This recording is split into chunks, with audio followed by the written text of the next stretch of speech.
Hegde fertility అమ్మ అనే పిలుపుకు శ్రీకారం చుట్టండి. పొందండి ఉచిత మొదటి కన్సల్టేషన్, మొదటి స్కాన్. సంప్రదించండి 8880747474.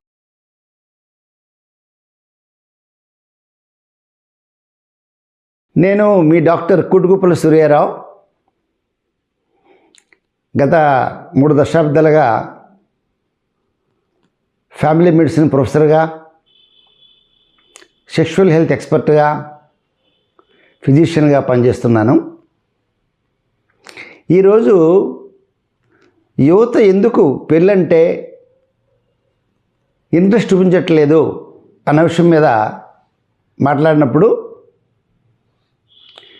దాన్ని 2 కోణాల్లో చెప్పాలి.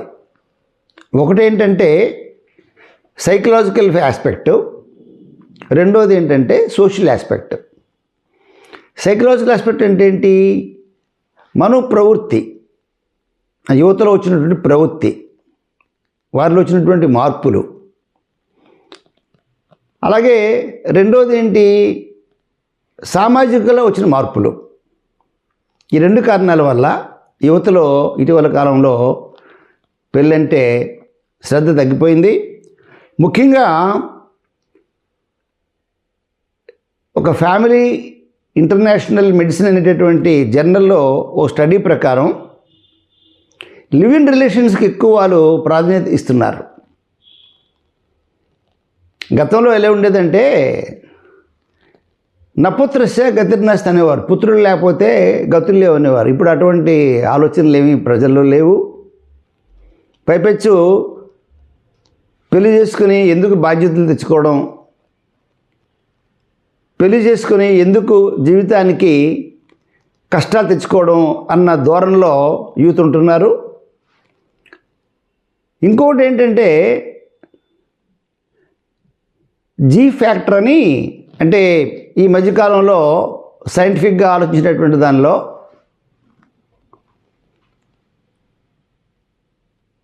96 తర్వాత, అంటే ఒక రకంగా చెప్పాలంటే మిలీనియం తర్వాత పుట్టినటువంటి వారిలో ఎక్కువ మందిలో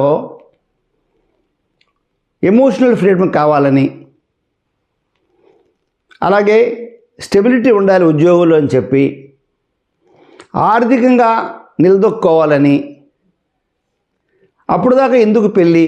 రెండోది, ఈవేళ సొసైటీలో అంటే చట్టపరంగా కూడా లివింగ్ టుగెదర్, అంటే ఓ రకంగా చెప్పాలంటే కలిసి జీవించడం, దాన్ని మనం రకరకాల పేర్లతో పిలుస్తుంటాం. ఈ లివింగ్ టుగెదర్ అనేటటువంటి ఆస్పెక్ట్లో ఇటు అమ్మాయిలు ముందుకు వస్తున్నారు, అబ్బాయిలు ముందుకు వస్తున్నారు. సో దానిలో సుఖాన్ని సుఖం, ఎమోషనల్ ఫ్రీడమ్, ఆర్థిక ఇబ్బందులు లేవు, ఎప్పుడు వద్దంటప్పుడు విడాకులు ఇచ్చుకోవచ్చు. మరి విడాకుల్లో అయితే లా ప్రకారం స్త్రీ భరణం అని, లేకపోతే ఆ maintenance of the wife, maintenance of children, ఇవేవి ఇందులో రావు. అందుకారణం చేత అసలు బెంగళూరు లాంటి చోట అయితే యువత 23% మంది పెళ్ళంటే మాకు వద్దు అని వచ్చారని ఒక అధ్యయనంలో బయటపడింది. ఇంకోటి ఏంటంటే విడిపోయినటువంటి కొందరు జంటలను చూసి, అంటే డైవర్స్ అనేటటువంటి భయాన్ని చూసి కొందరు, అలాగే భార్యాభర్తల మధ్య వచ్చిన గొడవలను చూసి మరికొందరు, ఇవన్నీ ఎందుకు కొని తెచ్చుకోవాలి అని ఆలోచిస్తున్నారు. అయితే ఒక సోషల్ సైంటిస్ట్గా నా అభిప్రాయం ఏంటంటే ఇది లాంగ్ రన్లో ఎంతవరకు మనకి ఇది ప్రయోజనం అని మనం చెప్పలేము.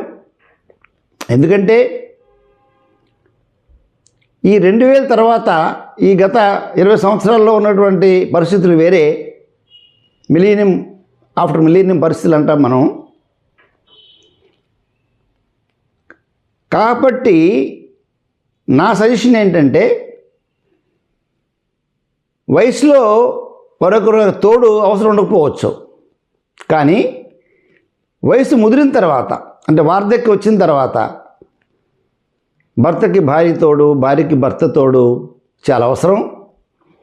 అదే కాకుండా ఒంటరిగా ఉన్నటువంటి పురుషుల్లో 42% ఆత్మహత్యలు పెరుగుతున్నాయని, ఒంటరిగా ఉన్న స్త్రీలలో డిప్రెషన్ లాంటి వ్యాధులు గురవుతున్నారని అధ్యయనాలు చెబుతున్నాయి. కాబట్టి వివాహం చేసుకోవడం మంచిది.